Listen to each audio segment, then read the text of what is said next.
कुछ ना, तोरे बारे में सोचत नहीं हो। बाद में सोचत रहिए, चल के बर्तन मजा पहले। बर्तन हम तो मज देव की बना के खाइए लेबे। ना मजबे ना रे, अभी पुलिस लगे फोन करके कहता नहीं कि घर में आज 4 दिन से खोखता।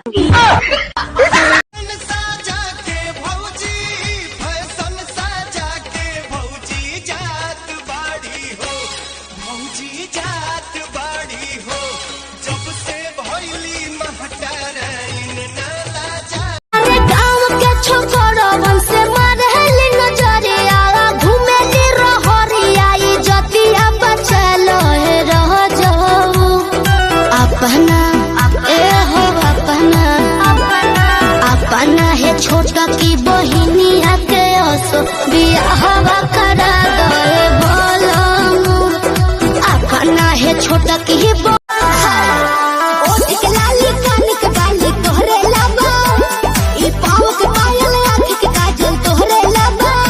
अरे जानू कही के दिलवा भइल बबे कहबू।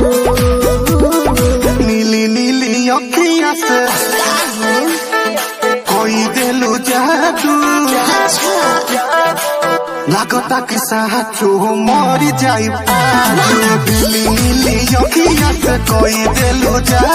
अब 500 रुपए का रिचार्ज कर दो ना जानू। ठीक बा, करवा देम। 1 मिनट, जब हम तोरा के फोन करिए देवे नी तो ते रिचार्ज कावना से बतियाला कराओ तरीस।